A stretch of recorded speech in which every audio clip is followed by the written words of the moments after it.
All right, welcome to our Monday Scramble. I'm Colin. Let me use my familiar strategy of telling you what we're going to do, and then I'll tell you what we are doing.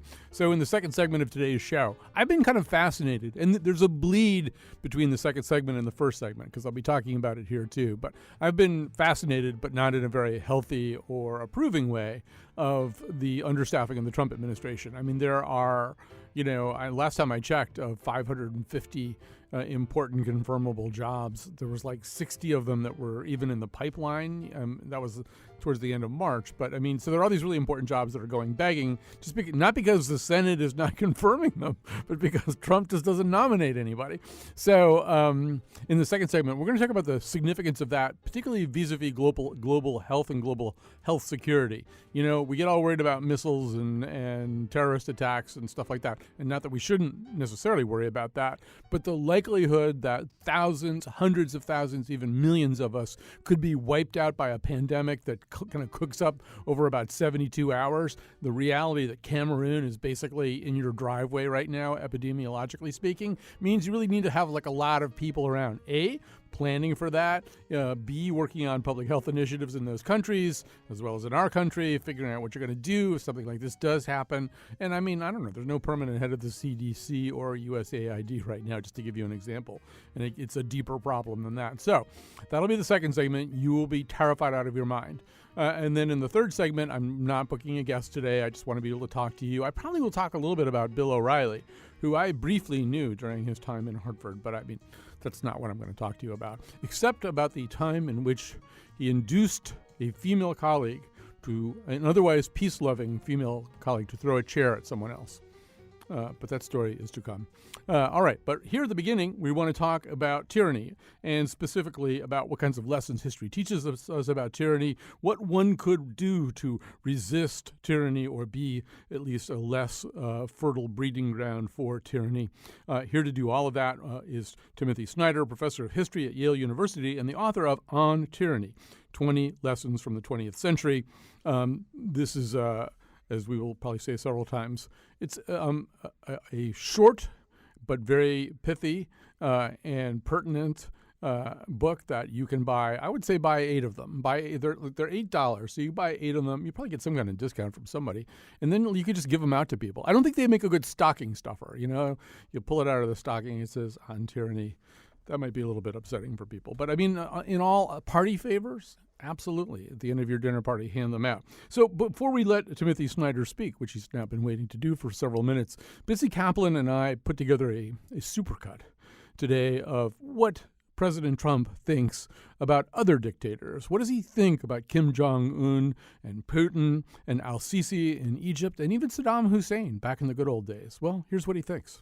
I mean, also as a person that kills journalists, political opponents, and invades countries. And invades countries. Obviously, that it would be a concern, would it not? He's running his country, and at least he's a leader. Unlike what we have in this country. You look at North Korea. This guy, he's like a maniac, and you got to give him credit. He goes in, he takes over, and he's the boss. He wiped out the uncle. He wiped out this one, that one. I mean, this guy doesn't play games. I just want to let everybody know, in case there was any doubt, that we are very much behind President al-Sisi. He's done a fantastic job in a very Saddam Hussein was a bad guy, right? But you know what he did well? He killed terrorists. He did that so good.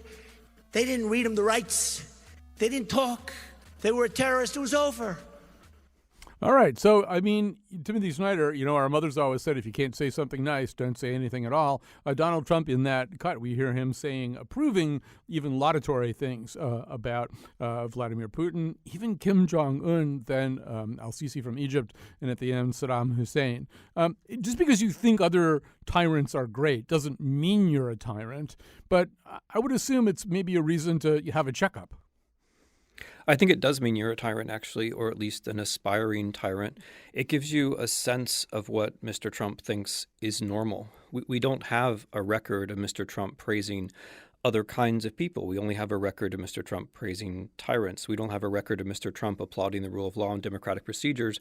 We only have a record of Mr. Trump talking about people who take murderous and violent shortcuts. So this is our guide to imagining what's in his mind.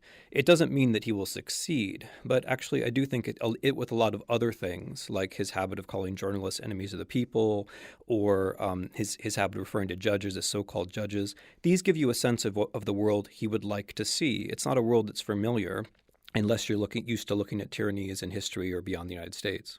So one of the things that we know that tyrants typically do, if they possibly can, and it certainly enables their rise, and you cover this with an excerpt or a book-related piece in Slate over the weekend, is, I mean, they rarely say, hey, I want to be a tyrant, so everybody fall in line. They usually are offering you something or responding to something. I think you quote James Madison saying that tyranny arises, quote, on some favorable emergency. So what did he mean by a favorable emergency? Yeah, so first of all, you're absolutely right in general. The way the pattern usually works is they first say, hey, I want to be a tyrant. And then there's a second phase where it's, hey, I'm running for office, so let me just soften my message a little bit. And then there's the third phase where things actually happen. The lesson in the book you're referring to towards the end of the book is where I talk about a Reichstag fire. A Reichstag fire was the event on the 27th of February 1933 where someone set the German parliament on fire, and Hitler, who had just come to office legally, having won an election, he was asked to form a government. He used that opportunity to suspend the rule of law, to get rid of due process, and to take away the normal rights of German citizens. So what tyrants wait for is the kind of thing which will make us so afraid, so surprised, so disoriented, that we'll give up on the rights that we're used to having for what seems like a moment, but which turns out to be forever. Right. And you can either wait for it or you can make it happen yourself. And we don't have to look very far, at least chronologically, to see a pretty good example of this. Recently, you heard in those cuts Donald Trump praising al-Sisi from Egypt. As a result of the church bombings, al-Sisi has declared a 3-month state of emergency. It's really, as the New York Times put it out, not really clear what extra powers he requires, considering the fact that he already is a tyrant. He pretty much can do whatever he wants to do. He has imprisoned or exiled thousands of political opponents, oversees a parliament totally dominated by his supporters. And in his most recent speech, speaking of enemies of the people, he said that the news media coverage of the attacks could be restricted. He said the media discourse has to be responsible. It's not acceptable to have the incident aired repeatedly on television stations all day. So if you want a modern Reichstag fire, you've kind of got one in Egypt, right? You have them all over the place. The attempted coup d'etat in Turkey, the explosion in Moscow apartment buildings in 1999. This is basically a blueprint from 1933 of which all modern tyrants are aware. And, there are a couple of stages. The first is we're softened up by leaders who talk about terrorism and extremism. Terrorism, of course, is a real problem. Extremism is just a name that aspiring tyrants use for their future opponents. We get used to that language, and then something happens. And perhaps, as you say, it's real. Perhaps it's provoked. Perhaps it's even faked. But the crucial thing is that in the moment, we just don't know. And it's going to be in the moment where we'll be asked to give up our freedom. Let me just throw up a counter argument here, just for the sake of argument. So we look at things like this, but it's also true that perfectly legitimate law-abiding leaders are occasionally demonized this way, and we don't have to look very far. I mean, during President Obama's 8 years, there were all kinds of people on the right saying that he had some kind of master plan to roll up the whole country and put everybody in FEMA trailers, and that he was a tyrant, and he was and there were any number of things that were cited by the Alex Jones fringe, which turns out to be not quite as fringy as that we thought. I mean, even things like Sandy Hook right here in Connecticut, that was a false flag to take your guns away. I mean, the arguments that you can legitimately use against a tyrant are often used against legitimate rulers. So how do we make those kinds of discernments? This is where history actually comes in handy. I think one of the big mistakes we made after 1989 and the end of communism was to declare that history was over. And therefore, we forgot about the details. We forgot about the concepts, whether it was history in Europe or in the United States. The lessons of the founders were exactly the opposite. The founders were they were extremely attentive to the possibility of a tyranny in the United States. They were not concerned with foreigners bringing it to us. They were concerned with our bringing it to ourselves. The reason they were concerned with that was that they looked at the examples of ancient Greece and ancient Rome, which is where it happened. We now have 200 years more of examples of democratic republics failing. We can see what the dynamics of that are, and that's the subject of the book. It gives you examples of how regimes of both the far right and the far left were able to take over in more or less democratic conditions. So the way to check all of this is to ask, is the person in question doing things which ring a bell? So, for example, Mr. Trump at his rallies did use the exact same bag of tricks that fascist leaders used in the 1920s and 1930s. Mr. Bannon does invite us back to the 1930s and describes them as exciting. So if you have history, you actually have a way to check on this, and it doesn't become a matter of who has the most feverish imagination. The one of the things that you emphasize in the book that I think is really pertinent is that an emphasis on sort of institutions, professional classes, professional standards, both inside and outside of government. So in other words, if they're lawyers and lawyers have to follow some kind of code that's self-generated, then it's harder to get lawyers to do horrible things, which they did do under the arc of the Third Reich. If you've got a government class with its own understanding of how things work, it's maybe a little bit easier to tap the brakes. If doctors have rules that you don't do certain kinds of experiments on unwilling, or don't do any experiments on unwilling participants, you got fewer Mengeles out in the world. It does seem right now that there has been an attack on institutions. Judges who rule the quote-unquote wrong way are called so-called judges. And this whole thing of not staffing the government means that when you want to do a missile strike on Syria, instead of having to go through this series of baffles, of deputies in state and defense, whose job it is in these situations to ask sort of what could go wrong questions. What's the downside of this? It's not that he has to override those people. Those people aren't there. He just didn't fill the jobs, which to me, when I was reading your book, I thought, oh, well, that's one way to solve this. Just don't have those people exist. I think, in the Trump administration, there are a couple of things going on. There's a standard Republican suspicion of the government, the idea that the government should be as small as possible. And in addition to that, you have the Bannon-style disruption, which says it's good if things are chaotic, it's good if things don't work. And on that logic, you win both ways. If what happens is what you want to have happen, then you win. And if all you end up doing is making a big mess, as is likely this time too, you can also say that's a win since your job is just to create disruption and chaos. This logic can go on for a really long time. And one of the consequences of it is that if people begin to lose trust in government as such, then they think, aha, what we really need is something simpler, something cleaner. The leader needs to have more authority and so on and so forth. That's what it's really all about. The person who wants to be the leader, which is a fascist word, by the way, the Führer, the Duce, the person who wants to be the leader tries to create mistrust in all of the institutions between the leader and the average citizen, to discredit law, discredit bureaucracy, say these things aren't really relevant. I'm not saying this is going to work out for them very well, but I think that's the basic idea.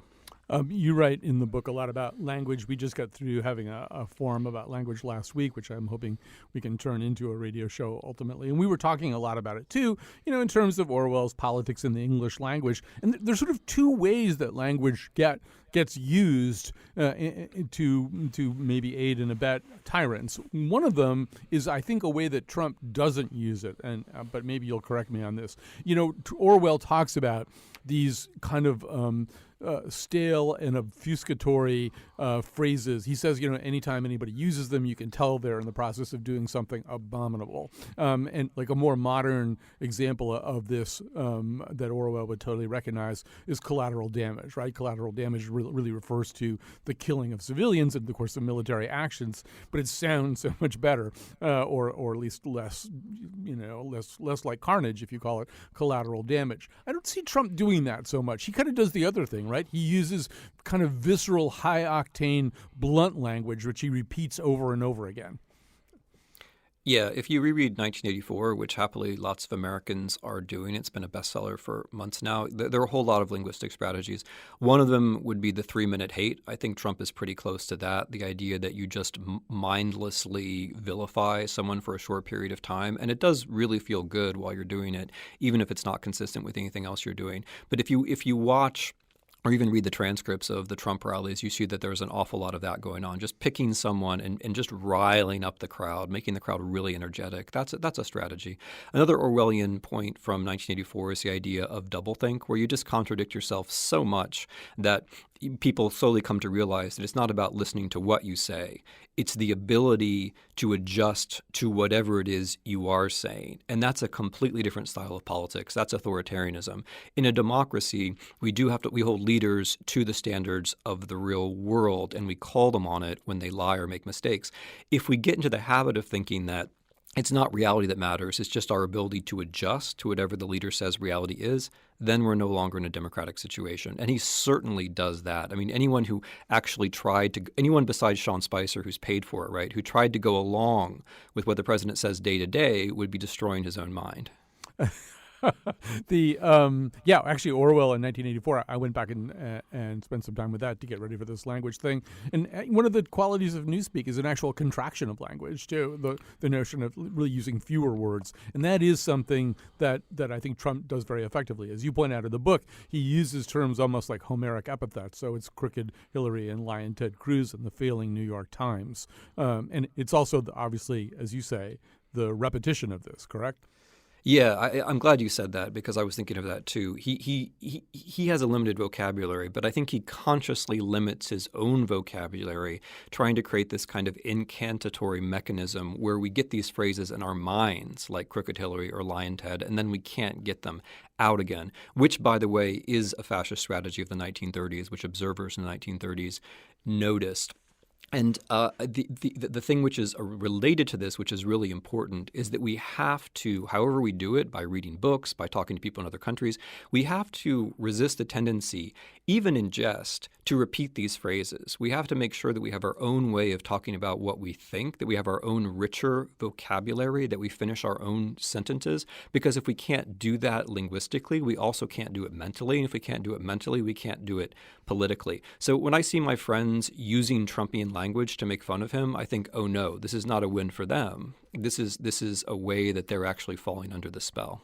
We're talking to Timothy Snyder, a professor of history at Yale. His book is On Tyranny, 20 Lessons from the 20th Century. So one of your lessons is establish a private life. And you say scrub your computer of malware on a regular basis. Remember that email is skywriting. Consider using alternative forms of the Internet. Now, fairly recently, Trump signed a legislation killing privacy rules that would have required Internet service providers to get your explicit consent before they share or sell your web browsing history and other sensitive information. These were rules that had been approved in the final months of the Obama administration but hadn't taken effect. Now they never will. I mean, he's helping write your book for you.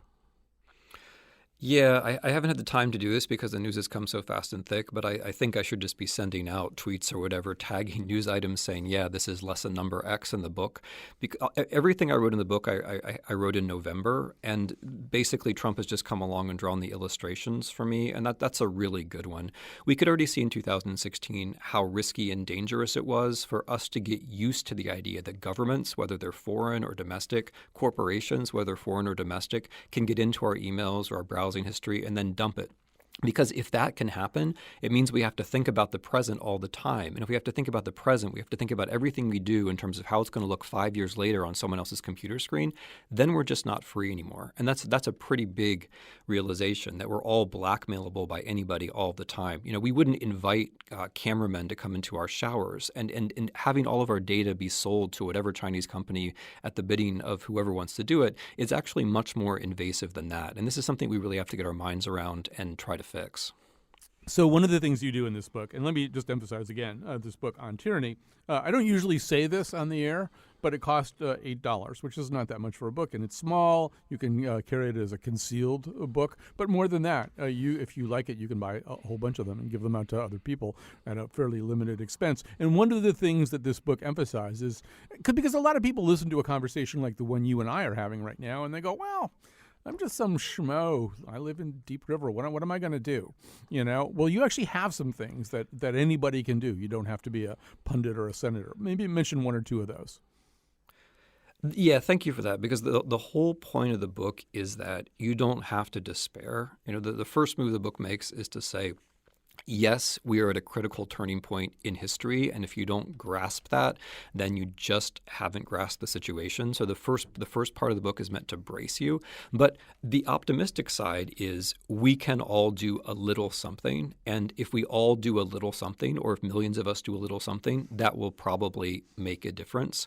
So some of the things are hard but sound easy, like lesson number 1, don't obey in advance, which means make up your own mind about what's important. Don't drift along with everyone else. That's one that sounds easy, but is in fact hard. Number 2, we already talked about support institutions. That can mean something as simple as joining a non-governmental organization, giving a few dollars to an NGO. Number 10, believe in truth. I mean, that sounds like a challenge, but a little thing that you can do is that you can pay for your newspaper subscriptions. If everybody who read newspapers paid for the subscriptions, we would be subsidizing the investigations, which are, by the way, the only way that we know anything about the Trump administration thus far is thanks to the investigative journalists. So the book is full of all these things which are relatively easy, and we can still do those things. Towards the end of the book, we have the things which are much harder, but I'm hopeful we won't have to get to that stage. Yeah. By the way, I followed all the instructions in your book. I got a digital subscription to the Washington Post, even though I am a journalist. I joined the National Resources Defense Council and the Southern Poverty Law Center and the Mexican American Defense Legal Defense Fund. And one thing that happens when you do that, you get all this stuff in the mail. Like, I don't know, Morris Dees just sent me a book the other day. So it's nice, Well, no, but in all seriousness, I mean, one of the little bits of advice which is really easy is and related to this is practice corporeal politics, which is maybe a too fancy way of saying join organizations or take part in activities which get you out of your basement and out in front of your in front of your computer and out with other people, because then nice things happen all the time. I mean, just since I've written this book, it means that I get invited to do things. I get to talk to people. And there are all kinds of fantastically interesting and great Americans out there who are doing interesting things who you'd never come into contact with if you just sit and try to do everything by way of Facebook. I've had that exact same experience, too. Timothy Snyder, we have to stop here just because we're using the Yale studios, and I think somebody else is coming in, and they can be quite strict about that. So Timothy Snyder, professor of history at Yale University, the author of On Tyranny, 20 Lessons from the 20th Century. Buy lots of them and just hand them out to random people on the street. Actually, maybe that's not a good idea. You don't really know what people are going to do. But thanks so much for joining us today. Thank you very much, Colin. My pleasure. And we'll take a little break. Am I still on there? Yeah. We'll take a little break. We'll come back. This was like believe it or not, the tyranny segment. That was the one that's not going to scare you. Now we're going to do the one that's really going to scare the hell out of you.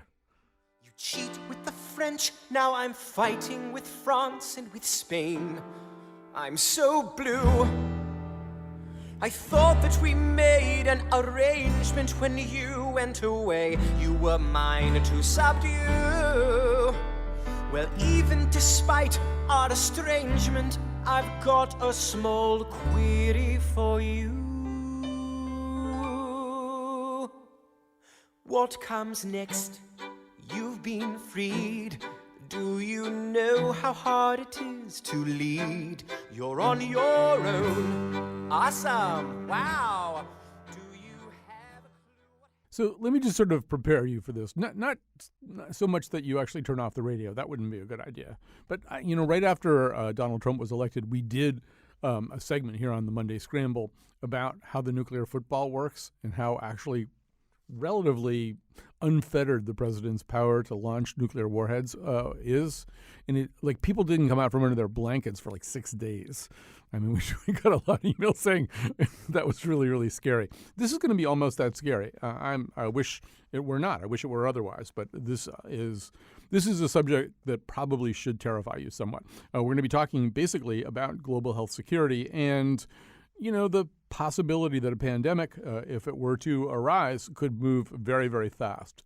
I mean, Cameroon and Mali are basically in your driveway right now, epidemiologically speaking. It doesn't take very long for things to move around the planet. So joining us now is Lena Sun. First of all, am I saying your name correctly?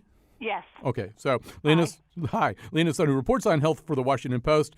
She's been writing about this, and specifically about, and it refers back to what I was talking to Timothy Snyder about, the consequences of President Trump's essentially broken staff process for this particularly terrifying area. So, Lena Sun, you write, after 11 weeks in office, the Trump administration has filled few of the senior positions critical to responding to an outbreak. There is no permanent director at the CDC or at the U.S. Agency for International Development.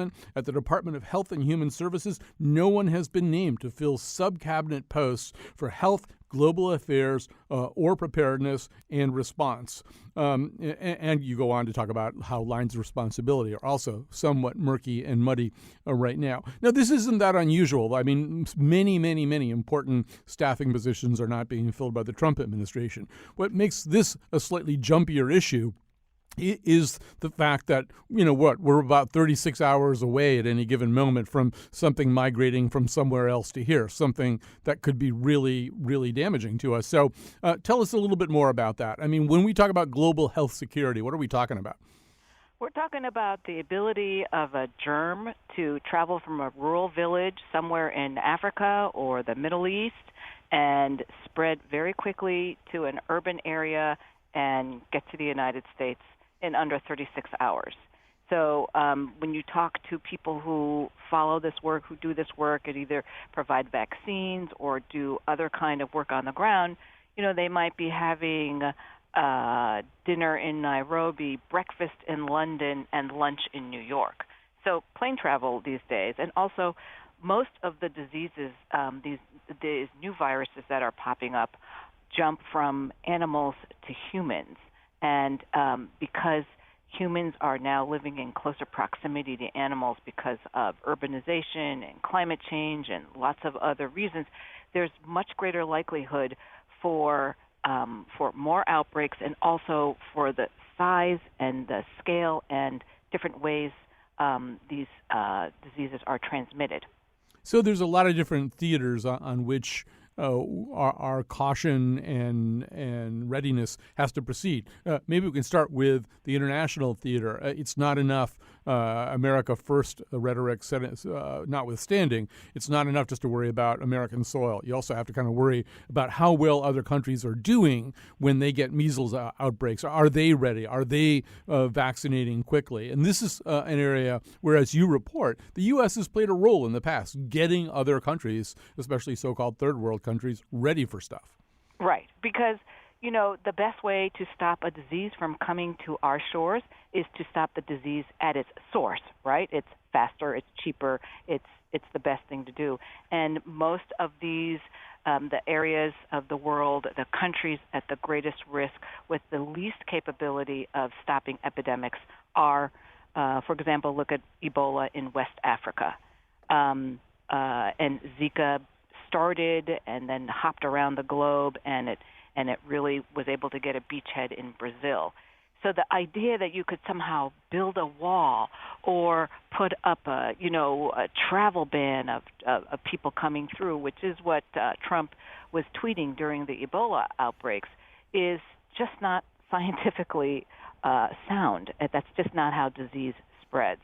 Right. So on the one hand, you want other countries to be good at public health and epidemiology. You also want to be good about it here. And as you report, I mean, one of the other things that can happen is a flu strain that's around already right now might mutate into a far more dangerous creature. Maybe you could say a little bit more than that. Right. So the flu strain that everybody has been worried about is this H7N9 flu strain that has taken hold in that this season in China was the worst on record ever. And that flu strain kills up to 40% of the people with confirmed infections. So among emerging infectious disease threats, a global flu pandemic is everyone's worst nightmare, because some outbreaks can be highly lethal but not spread that easily, and some outbreaks can be very contagious but not that lethal. The bad thing, the fear about pandemic flu, is that it would both be highly lethal and highly contagious. So, for example, this particular strain, H7N9, of all like 13 different kinds of emerging influenza viruses, this one is the one that poses the greatest risk of a pandemic if it evolves to spread easily from humans to humans, because it's the type of bird flu that has the best ability to cross the species barrier and infect both poultry and humans. It was along the provinces in eastern China and spreading, and now it has spilled over into Tibet, which is on the far other side of the country. So that's why everybody always worries about the flu, pandemic flu. And just to put that in perspective, in 1918, a very virulent influenza pandemic killed an estimated 50 million people. That was at the time when the world's population was, I think, only 2/7 of what it is now. And apparently that flu virus went around the world 4 times. That was back in the day when we didn't have such great travel. Right. I mean, that's the thing. I mean, we can move stuff around so much faster. And the other thing I think, people are legitimately or should be legitimately concerned right now, this isn't something we have to wait for. So-called MDROs, infections that are resistant to multiple drugs, they're here already. Exactly. And I mean, it wouldn't take, well, they are. They're here already. They're already dangerous. They're already something that we have to deal with. I assume, once again, this is something where you want to have some kind of federal strategy about this. Right. And the other thing is, people say, well, which is the wrong-headed kind of thinking, is by the time an outbreak turns into an epidemic, you have lost so much time. So that what you need to do is to have a system that's already working so that you can scale it up, right? Because that's much faster. In some of the countries where this effort to increase their capacity to track and monitor, like in Cameroon and in Mali, they're helping these countries figure out ways to find the outbreaks in the first place and monitor it and nail it and crush it in its place before it can spread elsewhere. During Ebola, there was a big fear when there was one case that went to Nigeria, and there was already teams of people working on eradicating polio in that country. And those polio workers were then redirected to deal with Ebola, and they managed to keep it from spreading, because if it had spread out of Nigeria, then that would have been it. And so they were able to nip it, that one case that went over. But this ability to detect it early on, you need to have trained people, you need to know, have a surveillance system where you can find out when something is first happening. That is the most critical thing. So we know that President Obama put a lot of money and leadership into this stuff and had a global health initiative in 2014. Do we know anything about what the Trump administration's policies or even vague feelings are about the whole subject you and I are talking about right now? Well, not really, because I actually tried to get somebody at the National Security Council to talk about this on the record, and I couldn't. So that gives you a sense of, if they can't talk about it on the record, that means the bosses haven't figured out what they want to say. Bill Gates, who has talked about this quite a bit, and the Gates Foundation has spent billions of dollars in this area, met with Trump last month, and after the meeting, Sean Spicer put out something during the daily briefing in which they said that they supported the efforts to stop outbreaks very generally, and Trump commended Bill Gates for his work. But that was it. And this initiative that began under the Obama administration in 2014, the basic idea is get as many countries together as possible to agree to help those who are least able to do this kind of stuff, which is find disease and identify them and track them and prevent them, help them, give them resources, and then have everybody have a public report card so you could see exactly where your weak spots are, and also it's to help hold those governments accountable. So more than 30 countries have done that report card thing, and progress has also been made in a lot of specific places in helping individual countries do that kind of work. But President Obama also raised this issue in his meetings with foreign leaders. And, when you have the president or high-level people bring this up, it makes a lot of difference. And as a result, Nordic countries agreed to help 10 countries do assessments. I think Pakistan and India, after meeting with the president, also agreed to do the report card. This requires political will. It is not a health issue. It is a national security issue that affects everything across all sectors of government, all sectors of life. Because imagine if a pandemic hit, it would just ripple through and it would affect every single aspect of your life. So this sort of his history may not repeat itself, but the present kind of does. Just a few weeks ago, we were talking with a reporter from the New York Times in Germany who had covered the first meeting of G20 finance ministers that included Mr. Mnuchin, the new Secretary of the Treasury, and how just dropping sort of Trumpism into the midst of a bunch of established thinking about international finance and trade was a little bit of a shock to the system. This is going to happen all over again in Germany again in May when G20 health ministers are all gathering. Not even really clear exactly who we would send to this, but do we know kind of what's on the agenda or what either needs to be talked about or could be talked about? Well, so G20 is normally focused on finance and economics, and then they have a lot of other work groups that go around it. So this year, for the first time, they're convening a meeting just of the health ministers, and one of the items on the agenda is pandemic. They're going to do a pandemic simulation. And it's clearly because leaders around the world realize this is a really big deal.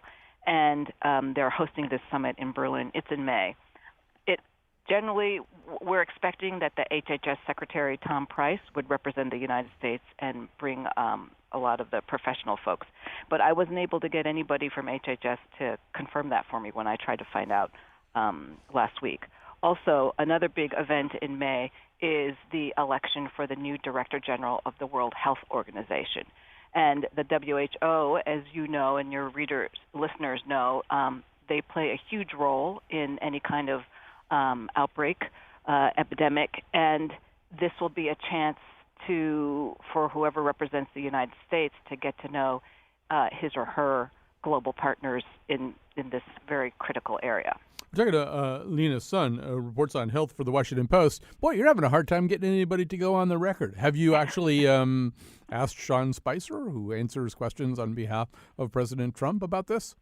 Well, I've usually been going to the NSC because the NSC in the previous administration was the lead agency. That's where all the coordination took place, for example, during Ebola, this alphabet soup of agencies. The U.S. response was, included not just the CDC and USAID, but every agency you can think of in the government to coordinate the response. And you need to have that authority to convene and to mobilize resources to get things done. And I was trying to determine whether the NSC is going to be play that same leadership role in this administration, and it's not clear. All right. Well, we are going to all just take a deep breath and then take our vitamins and cross our fingers and hope for the best. But Lena Sun, thanks for your reporting on this. I hope it reaches the appropriate ears or eyes. Thank you. All right. We're going to take a little break. We're going to come back. I'm going to invite you to call in about things if they are pressing for you. Otherwise, I'll be talking about Bill O'Reilly, maybe also a little point about word usage. Our number, 860-275-7266. That's 860-275-7266. You can also tweet at us at our account at WNPR Colin. Well, they got the time now to stay on the job. Double up the dosage in water supply. Make you even sicker, you're slipping away. Get it on your friends, get it on your friends. You can't get it up and up on the rock of boat.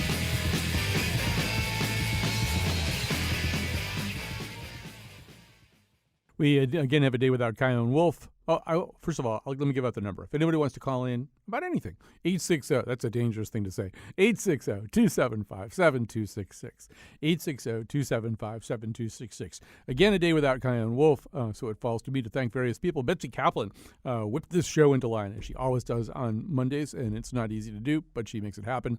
Jonathan McNichol is on the board today because, in fact, Chion Wolf, as I said, is not here. Answering phones is our intern, Allie O'Reilly. I'm giving her new last names every time I introduce her now, until somebody comes back and stops me. They also have to begin with O, however. And what else? The part of Bill Curry was played by Claire Danes. Tomorrow on the show, we're going to talk about mind control and brainwashing. And you're not going to realize we talked about it afterwards. Because we'll be able to do that. Also, tomorrow is one of the days where we are doing radio for the deaf, as we call it. It's actually a broadcast. Yeah, I guess I would call it a broadcast. We're using Facebook Live, basically, on our site, the Colin McEnroe Show Facebook page, to stream interpreted language in American Sign Language. I'm making that sound more complicated than it is. Anyway, everything that we say on the air tomorrow will be interpreted by American Sign Language interpreters on a special Facebook Live video on the Colin McEnroe Show page. So if you know anybody out there in the, for the most part, rather unreached for radio deaf audience, please tell them about this, because we'd love to have them join us live or later, either one. All right, so if you want to call in about anything, the phone lines are, as they say, open, 860. They're always actually open. It's just, 860. We have closed phone lines the rest of the time. 860-275-7266. Allie will answer your phone call. So let me quickly say that years ago, Bill O'Reilly worked in this market. He and Don Lark were hired at the same time as male anchors on WFSB. And he was a young guy out of, I think he'd been at Texas. I think one of them came from Detroit and one of them came from Texas. I think O'Reilly came from Dallas, where he'd been working at that station there. And he was, even then, the person that he kind of is now, in two senses. One of them was, and I have never had anyone do this before, or since. So I was at that point a newspaper writer. That's what I was. I was a newspaper writer. And newspaper writers, as we know, for the most part, don't make very much money. I was a young newspaper writer. I made very little money. This was sort of in the beginning of the time when local news anchors were starting to get paid a lot of money, because it was at that time. This was an especially profitable thing for local TV stations. So I sort of had as a minor beat in my assignment life, sort of keeping an eye on local television. And so I was getting to know these guys. And on one occasion, I was talking to O'Reilly. I was standing, he was sitting. I was in the newsroom of WFSB. And there had already been quite a bit of reporting about how much money these guys were getting to come here. And he, in the course of talking to me, without commenting on it, reached into his pocket and pulled out a money clip thick with currency and began counting, just sort of slowly, bill by bill, riffing through his money as we were having this conversation. I mean, this is such a bald attempt at some kind of financial intimidation tactic. It was comical. And the other quick story I have to tell from that time was that I heard that another anchor, a female anchor at the station named Adrienne Bonds, had thrown a chair at him because he was so obnoxious. So I called up Adrienne Bonds and I said, is it true that you threw a chair at Bill O'Reilly? And there was a little bit of a silence. And she said, repeat that question. I said, is it true that you threw a chair at Bill O'Reilly? And she said, no, that is not true. That's untrue. Now, years later, Adrienne told me that the problem was the way I asked the question, that Bill O'Reilly, because he was so obnoxious and nothing was being done about it, caused her to lose her temper and throw a chair at somebody else. I think it was a producer named, Wynn Edwards, maybe? Was there a Wynn Edwards? Anyway, she threw a chair at somebody else because of O'Reilly. I just had asked the question. If I'd asked the question like, did Bill O'Reilly induce you to throw a chair? She would have had to answer me differently. Anyway, obviously O'Reilly has turned into kind of a story now because of the sexual harassment settlements. I mean, there are now apparently 5 different settlements with women who sued Fox, brought some kind of actions against Fox News over O'Reilly's alleged sexual harassments. And, Jim Rutenberg has a great piece in the Times today talking about O'Reilly's record as a moralist. That, if you look back at the kinds of things he has editorialized about, not just on his TV show, but he's written these books, talking about how difficult it is for people to control themselves, but how they must control themselves, particularly in the area of sex, as Rutenberg documents in the Times today. O'Reilly's brought this up a lot, in a way that would make you think that he was some kind of model of sexual continence. I go back to something that one of my I have like 7 ideas, no more than 7 ideas that I rely on as kind of insights. And someday I'll just do a show where I name all of them.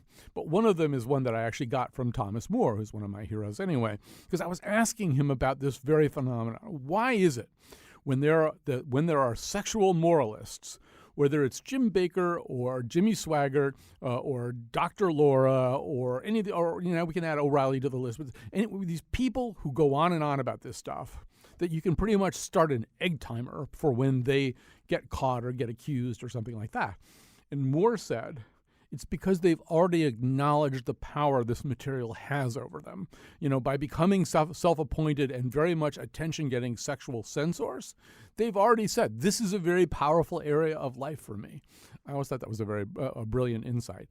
Anyway, I just very quickly want to say, among the people who have defended Bill O'Reilly is, I guess, not surprisingly, President Trump, who basically said that he thinks O'Reilly's a good man and that he'll get through this. And, of course, President Trump, as we know from actual, listenable audio in the famous Billy Bush Access Hollywood bus incident, President Trump takes a rather relaxed view of this whole subject anyway, even thinks it's maybe something one should go out and do this, or at least engage in locker room talk, as he said, about going out and doing this. But, what kind of message does that send to women in America who are in situations where they are being sexually harassed? At the end of Rutenberg's piece today, he quotes a woman. He doesn't want to give her real name. She's a friend of his, and her name is Tracy, and she works in the fashion industry, and she's a Trump voter, and she's a Republican. And he contacts her to see what she's making of all this. And she says, well, he's an easy target. So I trust him. I believe in him. I know he's an easy target for stuff like that. And I was reading that. What does that mean?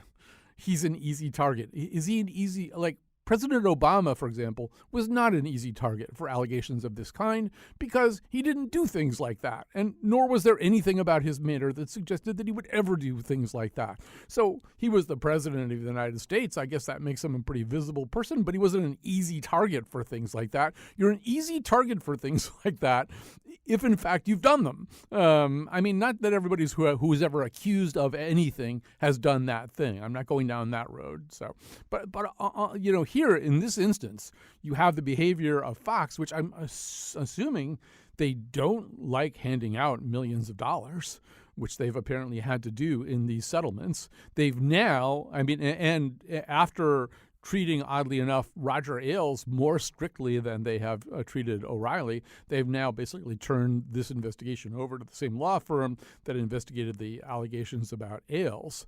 But I just... the notion anyway that he is going to stay on the air moralizing about stuff, which has been very much his tendency, is one. It's sort of hard to see how that's ultimately very sustainable. And of course, as we know, one thing that has happened, at least temporarily, is that the marketplace has rebelled, that he's lost sponsors by the wagon load. On the other hand, we've seen this happen before. After the Sandra Fluke incident, Rush Limbaugh lost advertisers by the wagon load. I don't know if you've noticed, but Rush Limbaugh hasn't really gone anywhere. So, okay, now I said I would take your calls, and people have called in, and now there's no time. So what we have to do like a show. Oh, do we have time? Do I have time to take Jerry? All right. Jerry, you have to go very, very fast. You have to promise. Hi. Hi. It's really short. Yeah. And probably you can't answer it, but maybe somebody will talk about it. The use of the word so to begin an answer to the question, whatever the question is. All right. So there we go. I'm done. I'll take the answer off the air. Right. Creeping soism is something that I think did begin heavily on public radio. I initially blamed Ira Glass for it, but it turns out I don't think it is Ira's fault. It is something that happens. The only thing that I can say about that is that we did a really interesting forum last week a live forum, a forum with a live audience on language with just great guests. And we are hoping to transform that into a radio show that might even run next week. And we did not talk about creeping soism, but we talked about that kind of thing. Also, we talked about the way in which language does get warped for political ends too. So there it is. You can't ban the word "so" anyway. There are legitimate uses, but I know exactly what you're saying. That you ask somebody a question and they begin with "so." I think it is just it's almost replacing a disfluency. Instead of saying or you say "so" because that sounds so much smarter than or. Anyway, thanks very much for listening. Thanks to everybody who helped. We're going to stop now. We're going to start back up tomorrow with mind control and brainwashing. You will listen to this show. You will listen to our show tomorrow and every day.